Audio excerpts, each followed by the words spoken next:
Mr. Reid, good afternoon, sir. Good afternoon. All right. You and I have not met prior to today, right? No. I think we did have a chance to chat briefly outside in the hallway. Is that right? That's it. All right. You were with APD, if I heard you correctly, from 2013 to 2018. Is that about right? Yes.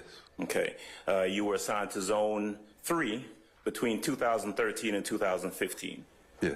This incident that you've been brought in to testify about occurred in May 11th, if I'm correct, of 2000 and, is that 16 or 15? Say again. When did this incident occur? 16. Okay. May 11th? From what it says on the paper, on the report, that's what I know. Sounds about right. You've not been a law enforcement officer since 2018, is that right? No. Okay. And so in terms of coming in here to testify today, you've had to refresh your recollection based on your report or the reports that were written back in 2016, right? Yes? Yes. Okay, you got to say yes or no so the court reporter can pick it up. Yes. All right. There you go. That's good. Did you write a report yourself, or was it written by other officers? I wrote my portion of it, yes. Okay, and then Officer, what's his name, Floyd, wrote the other report? Yes. There would have been a CAD report, a 911 printout, that sort of thing? It should be. I mean, we just do the narrative and, just update whatever information we need to do. But as far as the CAD, I think that's something that the dispatch or another part will handle, communications. Okay. You did take out the warrants, though? Yes. Okay. And those would have been several warrants taken out by you that would have had a little blurb about what the person is charged with, the basis for the charge, and the date, and your signature, that sort of thing. And the judge's signature? Yes. Okay. Now, so in coming in here today, I think I heard you say,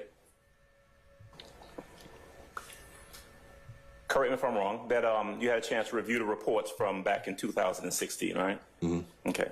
You knew then that you were coming in to testify in this trial. Did you know how it was laid out in the indictment, the exact charge and who you were testifying about? Did you know that?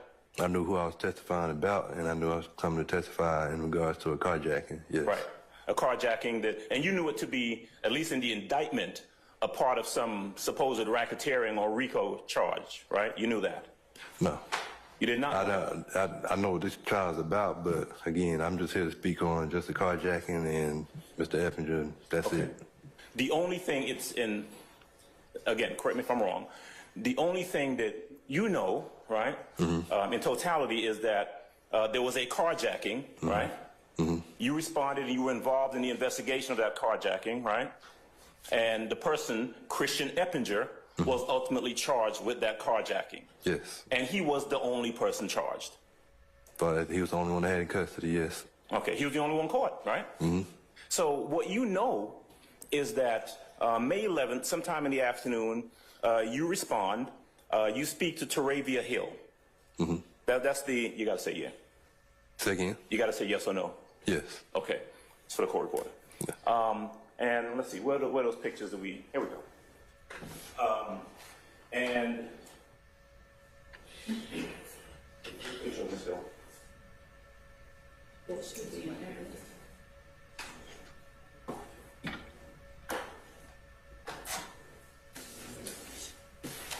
Here we go.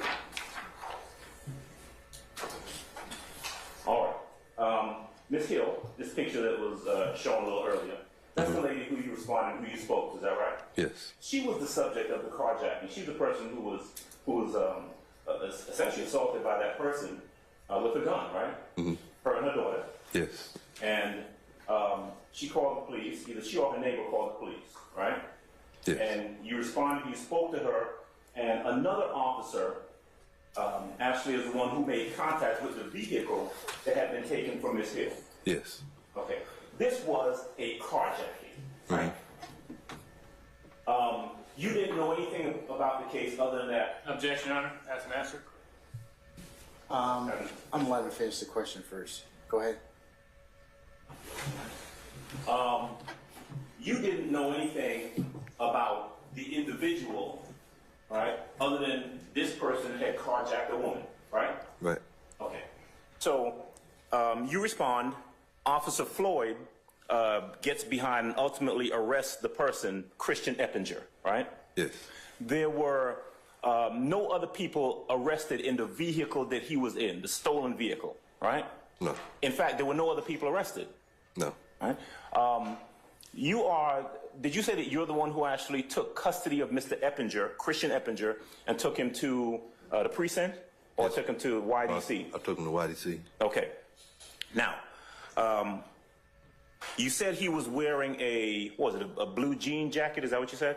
A jean jacket of some sort. That's all I remember. Okay. You remember the color of his pants or anything like that? No, sir. No bandana, no scarf, no anything hanging out of his pocket, nothing like that. No, sir. Just some kid who had just done a carjacking with a blue jean jacket and a pair of pants on, and shoes, presumably. I mean, if you're asking me to try to remember something from 9 years ago, most I can remember is that jean jacket, and that's it. Okay. All right. So, at the time that he was arrested and taken into custody, I think you went to the location, right, where he was actually in custody. You took Miss Hill over there. Yes. Okay. Miss Hill identified, she said, that's the guy who carjacked me, right? Yes. All right. Now, you don't have any personal knowledge that this person, Christian Eppinger, was doing anything in furtherance of any sort of conspiracy. Objection, do you? Your Honor. What is the objection, please? Speculation. I stand the question. Well, I'm asking if he has any personal knowledge, Judge. All right, I'll allow that. Right? Do you have any personal knowledge that this Christian Eppinger guy was doing this carjacking in furtherance of any sort of conspiracy? No, sir. All right. What you know is that you got a young man, whatever, who comes in, does a carjacking, he gets arrested, and he's taken to YDC, right? Yes, sir. And although you asked to, you identified these pictures of him, that's how he looked on that day, right? Yes, sir.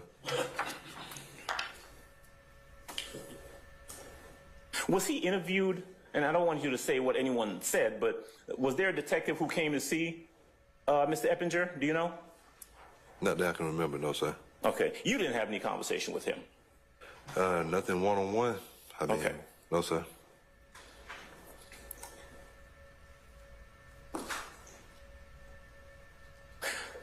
You were asked earlier about the distance from where the incident occurred, right, to where he was ultimately arrested. I think you said 6 to 7 miles. Is that about right? Yes. Right.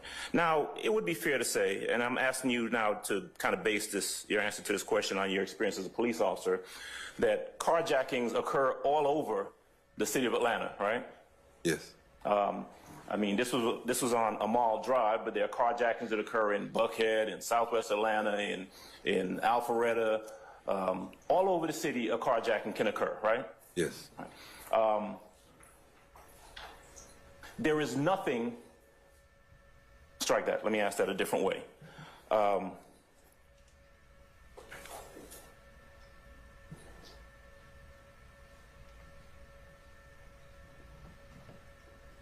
There's nothing to suggest in this case, I'm just asking what you know about this case, nothing to suggest that this was a carjacking that couldn't have taken place. Objection, Your Honor. Improper questioning. I stand the objection. All right, well, it happened on a mall drive, but it could have happened anywhere, right? Yes, sir. All right. This kid, Christian Eppinger, he's not in this courtroom. You don't see him, right?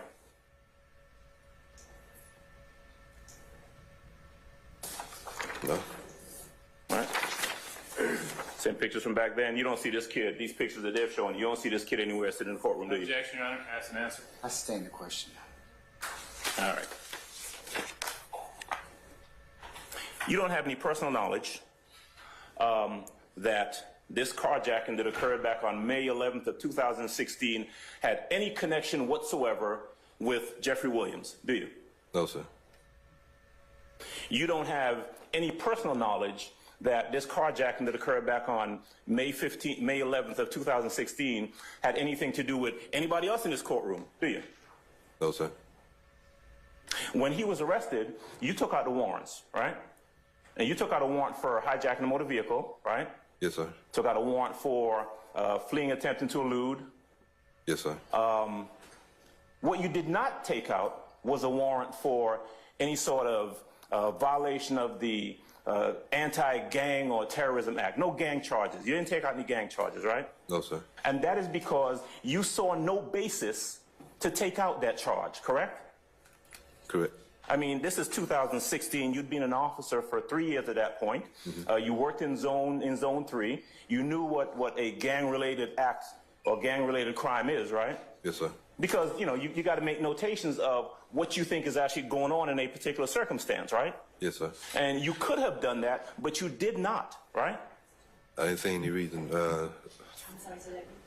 Say again? I didn't hear what you said. Oh, I didn't see any reason for anything like that. There was nothing about this kid, no matter how he looked, or the evidence, or the statement, or anything in your investigation that led you to think, hey, this has something to do with some kind of gang, right? No, sir.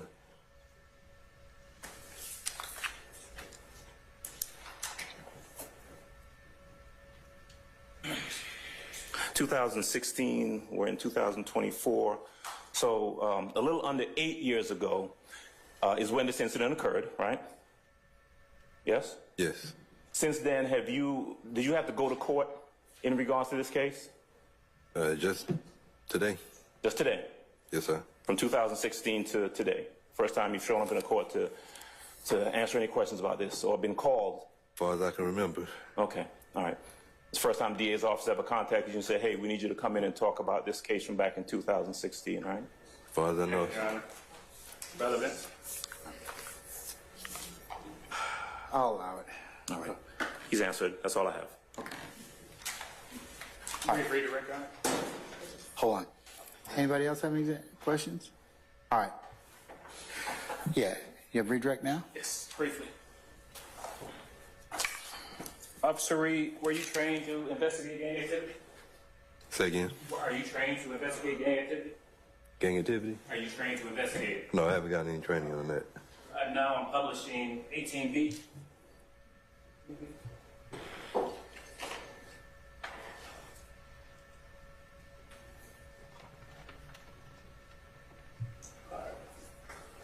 Are you able to make out any marks on Mr. Eppinger's face?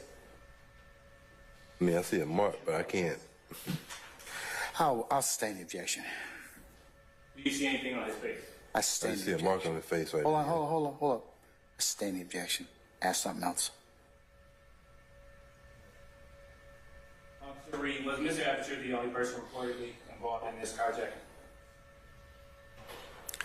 According to witnesses, there was another car that had other individuals in it that followed the black Toyota, but they must have went opposite direction because, like I said, the only thing Hold on.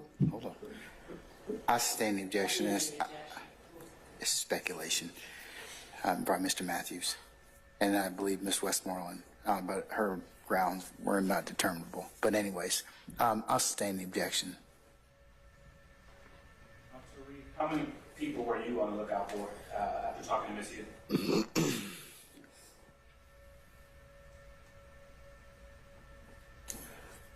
One in particular, Mr. Eppinger, because that's the one that I had all my attention drawn toward from what the victim was telling me. As far as who took the vehicle, like yes, she said there were other people in the vehicles, in the second vehicle, but like I said, we're more concerned about trying to get the actual person inside the Toyota. And were you also looking for another car besides Ms. Hill's vehicle? There was a tan and color car. That's all I can remember about that one, though. Do you know any more about Mr. Eppinger's accomplices? No. Nothing further. Anything further, Mr. Adams? Yes, sir.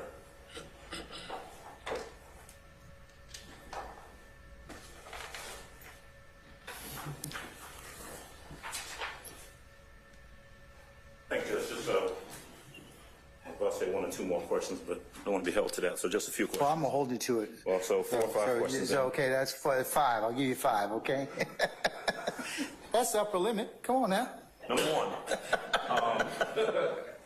All right.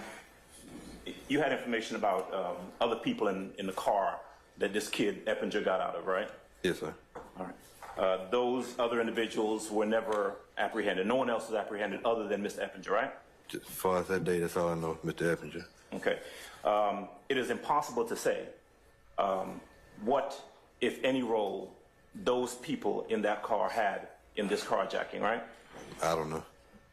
It is impossible to say who those people in that car were, right? I don't have any idea. Okay. And you're not aware of there ever being any arrest of anyone else for this incident, this carjacking from May 11th of 2016, other than Christian Eppinger, right?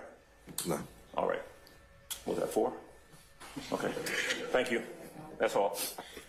Thank you, Mr. Adams. Anybody else? Okay. Anything further, sir? No, Your Honor. All right.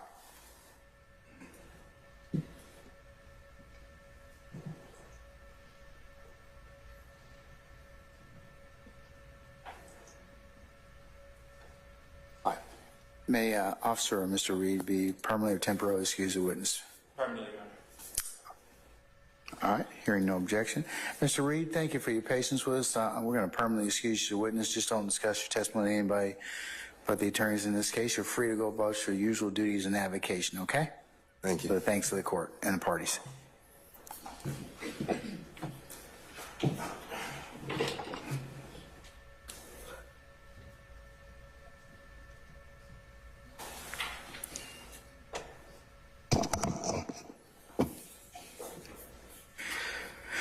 Okay, ladies and gentlemen, as promised, the hour is about 5:15. How about we go ahead and recess for the day? All right, ladies and gentlemen, we're going to convene tomorrow morning for 09 with an anticipated 09:30 start time. So if you could please vary your routes and be here as you have so we can go ahead and get started. We'll try and get started as soon thereafter as everyone's present and accounted for. Just remember, let's go through our admonitions. Now you've heard testimony. Are you allowed to talk about it amongst yourselves? No. Are you able to talk with your friends and neighbors about it? No. How about doing any research? How about go visit the scenes? How about listening to the news media? How about